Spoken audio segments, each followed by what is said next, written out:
நாம் இந்த பதிவில் லலிதா திரிபுர சுந்தரி தேவியின் ஜெயந்தி குறித்து காண இருக்கிறோம். லலிதா ஜெயந்தி ஷோடஷி வித்யா ஜெயந்தி என்பது லலிதா திரிபுர சுந்தரி தேவியின் முதல் தோற்றம் அல்லது அவதார தினமாகும். லலிதா ஜெயந்தி என்பது மக பூர்ணிமா நாளில் அனுஷ்டிக்கப்படுகிறது. மக என்றால் மாசி மாதம் பௌர்ணமி தினத்தில் அனுஷ்டிக்கப்படுகிறது. லலிதா தேவி அல்லது லலிதா திரிபுர சுந்தரி தேவி மற்றும் சிவப்பு தேவி சக்தி தேவியின் மிகவும் சக்தி வாய்ந்த வெளிப்பாடுகளில் ஒன்றாகும். பண்டாசுரன் எனும் அரக்கனை அழிக்க சக்தி தேவி லலிதா தேவியாக அவதரித்தாள். பண்டாசுரன் எனும் அரக்கன் மன்மதனின் சாம்பலிலிருந்து உருவான ஓர் அரக்கன். லலிதா அவதாரத்தின் புராணக் கதை. சிவபெருமான் கடுமையாக தவம் செய்து கொண்டிருந்த போது மன்மதன் மயக்க அம்புகளை எய்து அவரை தொந்தரவு செய்ய முயன்றார். சிவபெருமான் மிகவும் கலக்கமடைந்து மற்றும் ஆழ்ந்த கோபம் அடைந்து மன்மதனை தனது 3வது கண்ணை திறந்து சாம்பலாக்கினார். சிவஞான சேவகர்கள் மன்மதனின் சாம்பலை சேகரித்து ஒரு மனிதனின் உருவப்படத்தை வரைந்தனர். அந்த சாம்பலின் திருவுருவத்தில் சிவபெருமானின் ஒற்றை பார்வையால் அது உயிர் பெற்றது. சாம்பலின் நேரடி உருவத்தை ஆசிர்வதித்தார். அது பண்டாசுரன் என்று அழைக்கப்பட்டது. சிவபெருமானால் ஆசிர்வதிக்கப்பட்ட பண்டாசுரன் அரக்கனின் உண்மையான குணாதிசயங்களை காட்டத் தொடங்கினான். அந்த பண்டாசுரன் துறவிகளை தொந்தரவு செய்ய ஆரம்பித்தான். சர்வ லோகங்கள், அதாவது சொர்க்கம் உட்பட அனைத்து லோகங்களையும் ஆக்கிரமித்தான். அரக்கன் பண்டாசுரனிடமிருந்து விடுபட இந்திரன் தாய் தேவியை மகிழ்விக்க ஓர் யாகம் நடத்தினார்.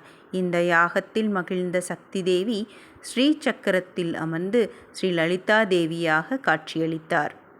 ஸ்ரீ லலிதா தேவி பண்டாசுரன் எனும் அரக்கனை இடித்து அவனது அசல் வடிவமான மன்மதனை மீட்டெடுத்தாள். இதுவே புராணங்களில் பண்டாசுர வதம் என்று விளக்கப்பட்டுள்ளது. ஸ்ரீ லலிதா பரமேஸ்வரிக்கு சம்ஹார வர்த்தினி என்ற பெயரும் உண்டு. அசுரர்களை சம்ஹரிப்பதால் இப்பெயரை பெற்றாள். கருணை கண்கொண்டு காப்பதால் அவளை காமாட்சியும் ஆனாள். ஒவ்வொரு இடர்பாடான காலத்திலும் கடவுளரும் தேவர்களும் முனிவர்களும் அவளை நாடிச் சென்று காத்தருள் புரிய வேண்டி தவம் செய்கின்றனர். அசுரர்களான மதுகைடபன், மகிஷாசுரன், தூம்ரலோசனன், சண்டன், முண்டன், ரக்தபீஜன், சும்பன், நிசும்பன், அருணன், பண்டாசுரன் போன்ற அசுரர்களை வதம் செய்தவள். இதில் பண்டாசுர வதம் மிகவும் முக்கியமானது.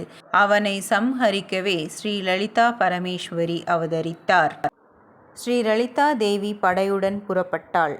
தேவியுடன் அனிமா, மகிமா, பிராமா, கௌதாரி, வைஷ்ணவி, வாகினி, மகேந்திரி, சாமுண்டி, மகாலட்சுமி, ஏனைய நித்திய தேவிகள், ஆவர்ண தேவதைகள் என்று ஸ்ரீசக்கரத்தில் வசித்து வந்த எல்லோரும் சென்றார்கள். சம்பத்கிரி தேவி யானை படைக்கு தலைமை தாங்கினார். ஆஸ்வாரூடா தேவி குதிரை படைக்கு தலைமை தாங்கினார். தண்டினி காலாட்படைக்கு தலைவியாக இருந்தாள். அவள் கிரி சக்கரம் எனும் ரதத்தில் ஏறி போருக்கு போனாள். கேய சக்கரம் எனும் தேரில் மந்திரினியுடையது அவளது உதவியாக சென்றாள்.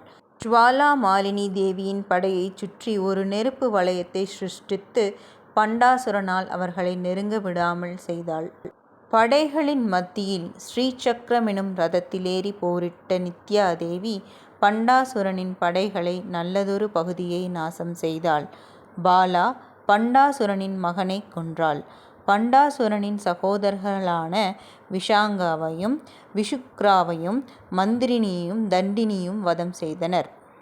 அசுரர்கள் தேவியின் படைகளை சுற்றி முற்றுகையிட்ட பொழுது தேவி திரிபுர சுந்தரி காமேஸ்வரனின் உதவியுடன் கணேசனை தோற்றுவித்து முற்றுகையை முறியடிக்க முயன்றாள்.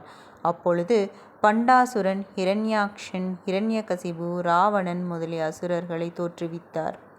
மாதா பராசக்தி விஷ்ணுவை 10 அவதாரம் எடுக்க வைத்து அவர்களை அழித்தாள்.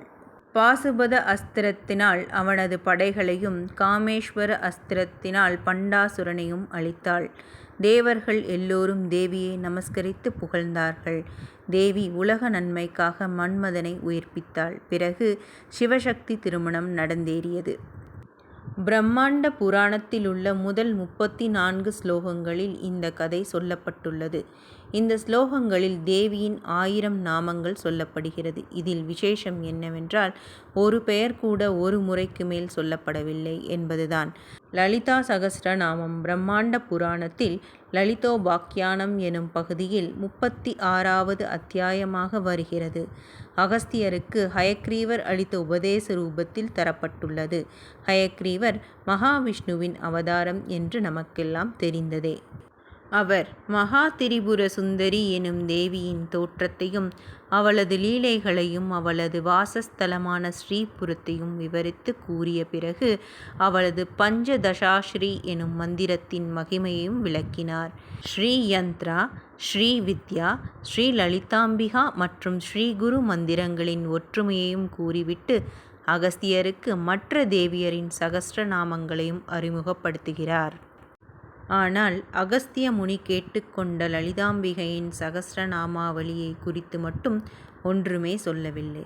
அகஸ்திய முனிவர் திரும்ப திரும்ப அதே கேள்வியை கேட்கவும் சீடனின் ஆர்வத்தை பாராட்டிவிட்டு லலிதா சகஸ்ரநாமத்தின் தெய்வீக தன்மையையும் அதை முற்றிலும் தகுதி வாய்ந்த மாணாக்கனுக்கு மட்டுமே சொல்லிக் கொடுக்கலாம் என்றும் கூறிவிட்டு அதை ஆரம்பத்திலேயே உபதேசிக்க கூடாது என்பதற்கான காரணத்தையும் விளக்குகிறார்.